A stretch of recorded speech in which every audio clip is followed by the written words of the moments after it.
Mr. President.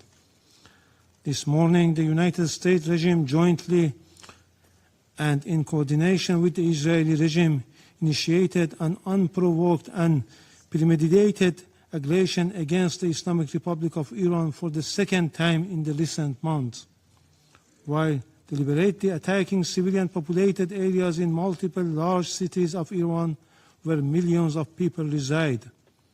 As a result of this brutal armed attack, hundreds of civilians have been killed and injured. The aggression and atrocious crime of the United States regime and the Israeli regime and the deliberate and persistent targeting of civilian infrastructure are going. In addition to the numerous civilian residential buildings, the aggressors have also targeted a school in the city of Minab, Hormozgan province, killing more than 100 children. The number of innocent civilians continues to rise. This is not only an act of aggression, it is a war crime and a crime against humanity. Yet today, once again, the representative of the United States, through a regrettable pattern, has attempted to distort facts and rely on misinformation to justify the blatant aggression of the United States and Israel against my country. The facts, however, are unequivocal.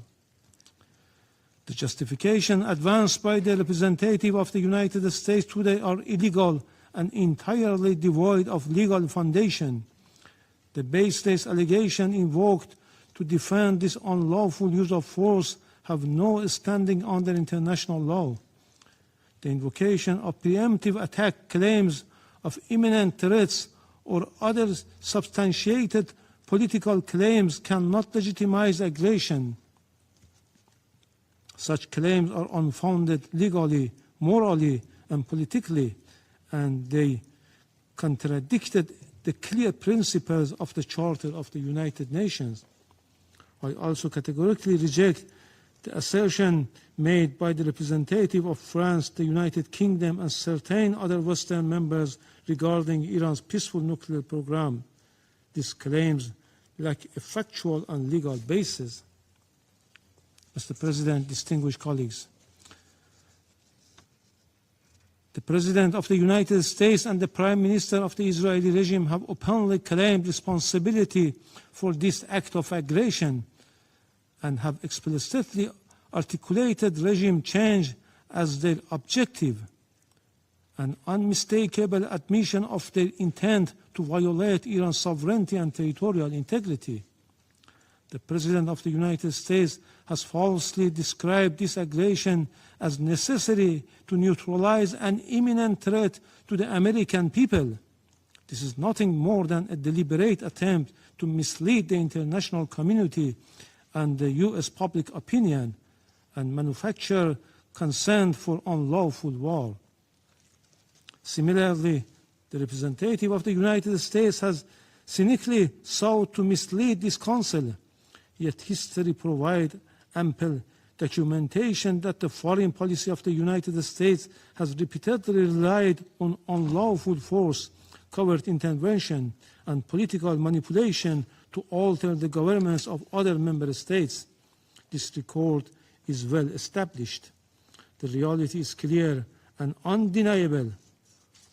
What is taking place today against my country by the United States and the terrorist regime of Israel is a blatant act of aggression, a full-fledged violation of international law.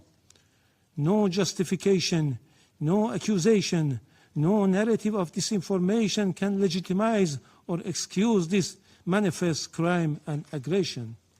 Mr. President, we have communicated on several occasions with this Council and the Secretary General about warmongering statements and interfering actions in the internal affairs of Iran by the President of the U.S. in a blatant violation of the UN Charter and international law, and called for the Council action.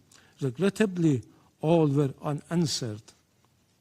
The issue before the Council is straightforward: whether any member state may, including a permanent member of this Council, through the use of force, coercion, or aggression, determine the political future of another state or impose control over its affairs? International law and the Charter are explicit on this matter.